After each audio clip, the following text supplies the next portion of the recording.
This is the most difficult story I've ever had to discuss. And I feel that I want to share it with you because I want to offer hope to other people. I developed a condition at the beginning of last year, and it left me feeling absolutely distraught, at my wit's end. I really didn't know what to do because I first didn't know what it was. I was in the most incredible pain. I was extremely depressed. I was full of despair. I felt worthless as a homeopath. I felt filthy. I felt ashamed. I felt dirty. I felt infected. And I didn't tell anyone except my closest family. No one else knew. I kept this secret from everybody. I only wore certain clothes because I didn't want people to know what I had developed. Sometimes I didn't go out because the pain was so immense. I couldn't bear sitting at a table with people when I actually experienced pain that I never knew existed. I did lots of research. I spoke to lots of people, and the majority of medical consultants actually didn't know what this condition was because it only affects 1 in 100,000 people. It's incredibly rare. I wanted to give you my story, and I wanted to start at the beginning because if you are experiencing something in your life and you feel you have absolutely no way out, hopefully I might be able to give you a little bit of reassurance. One of the biggest problems I had to face is why had my body created this condition? Because I was living my best life. I was taking all the supplements, I was doing my mindfulness, I was taking homeopathy, and I couldn't understand why this condition had happened to me. I'm a Christian, and I kept thinking to myself, why has God sent this to me? But now I realise God didn't. It was actually something that's happened throughout my life. It's been a suppression of symptoms. And in a good way, this happened because my body was ridding itself of something. I want to tell you my story, so please bear with me. So last year I developed some cysts on my leg. I didn't think it was an issue. I just thought it was 2 normal cysts on my leg. And they started to explode and pus started to come out, and they were incredibly painful. And I thought to myself, well, great, I'll just take homeopathy for cysts, for abscesses, and they'll heal. But they didn't. I kept thinking, well, if I do this, if I do that, they'll heal. But they didn't. It started to eat my leg alive. In fact, every day I looked at my leg in total despair, and my leg was starting to disappear. And instead, what was left was this dishevelled, pus-like wound. It smelt. I smelt. I felt so ashamed. And I could only really have a long conversation with someone if I had my leg lifted up. I didn't know how to dress my leg, but I didn't want to go out in public with it on show. I wore trousers for nearly all of last year. I was so ashamed of people asking me what was wrong with my leg. I didn't even tell a lot of my closest friends. The pain stopped me living. The condition almost stopped me living. And what got me through was treating other people. And ironically, I was treating people, and homeopathy was really successful, and it was giving me that great feeling that I knew I was doing right. But I kept looking down at my leg and thinking, I am a failure. I don't know why this has been sent to me. No one knew what this condition was because it is so rare. I went to doctors. Doctors didn't know. I went to specialists. They didn't know. They did a bacterial swab of my leg and it came back negative. There was no growth. What do I do? And eventually I found that my colleague, Dr. Lang, who was a homeopath and a doctor, told me he knew what it was. And it's called a Pyoderma Gangrenosum.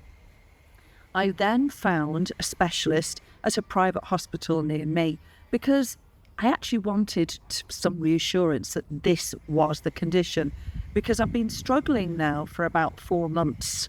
So the consultant said to me, I want you to go to A&E and I want you to be put onto IV cyclosporine therapy. You're probably going to be in hospital for at least a month. We're going to give you strong antidepressants because the pain is that bad that anyone with a PG usually has to have this.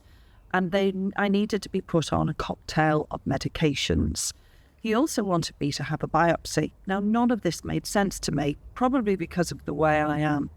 I knew there was no cure, and I also knew that any trauma to the body resulted or could result, very highly likely result, in another PG. I've abbreviated Pyoderma Gangrenosum to PG to make life easier. So what was the point of me having a biopsy when I could probably get another PG from it?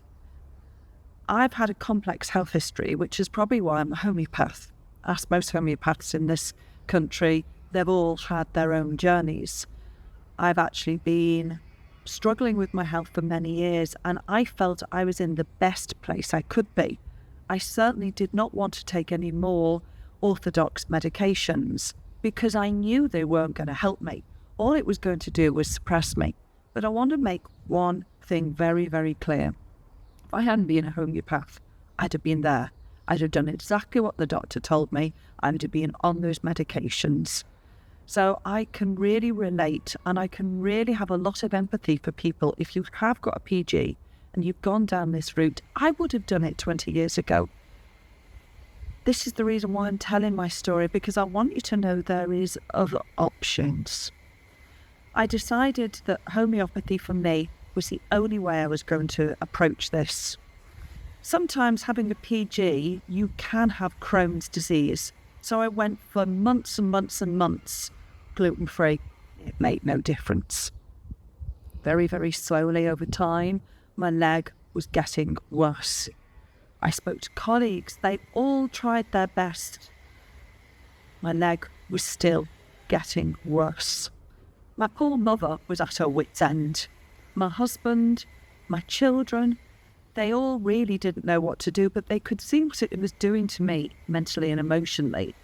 And you just had to look at my leg to see what it was doing to me physically. It was starting to change who I was. At night, I would sit there and be in complete despair.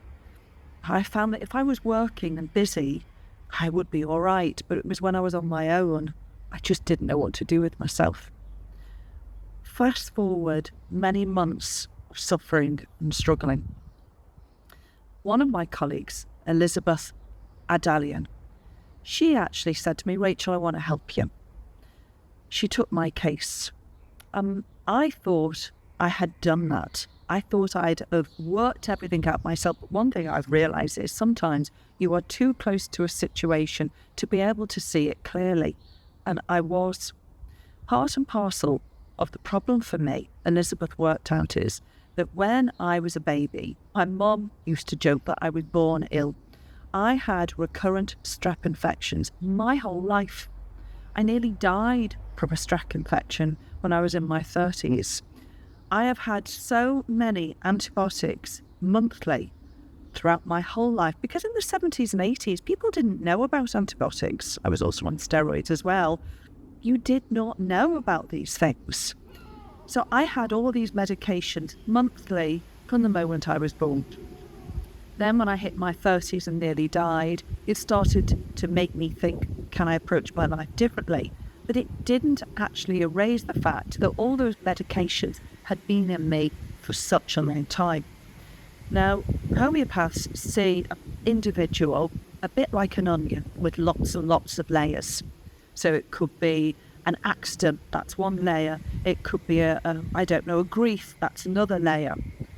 My biggest layers were the strep infections, the constant tonsillitis and ear infections, asthma, so I had antibiotics, and I also had steroids.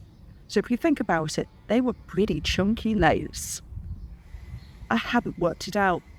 And this was said to me, you need to take a remedy made from strep, and we call it Streptococcus. And it was like a light bulb moment. I took the Streptococcus, and literally I could look at my leg and it started to heal. And I kept on saying to my husband and my children and my mother, do you think my leg looks better? And it was like every day I kept saying this, but it was like winning the lottery. The pain was still there, but emotionally I'd gone from despair to, is there hope? And it had started to change the way I was thinking. Day by day, it started to change. That was the beginning of my improving in my journey.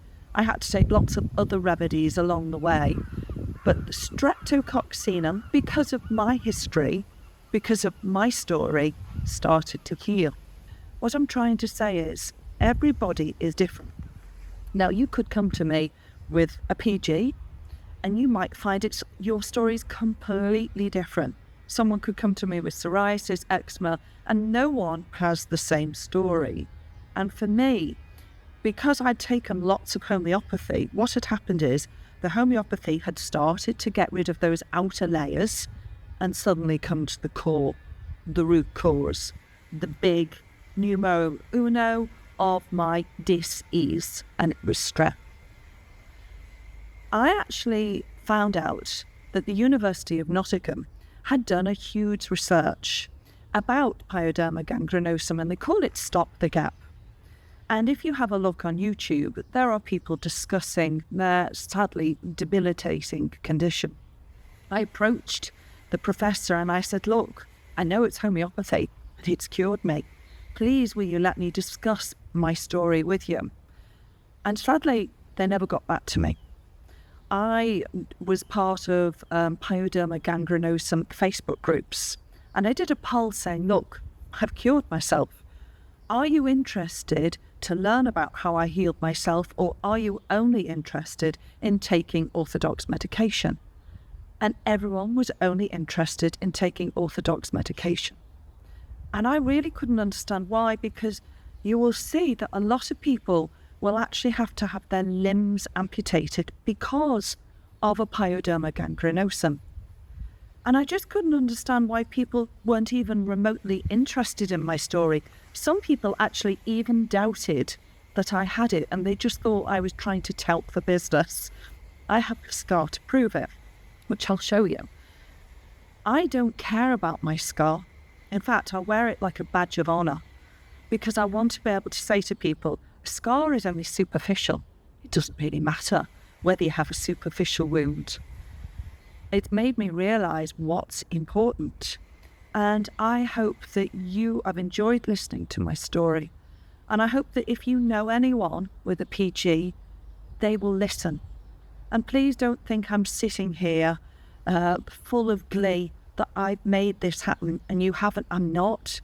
I feel that my purpose through God is to tell you about my story, to share the fact that you can address your life naturally. It does not have to be constant medications, because it only changes the form and location of a disease. If you take medications for a long time, eventually the body will move to a different area and produce another condition, just like what happened to me.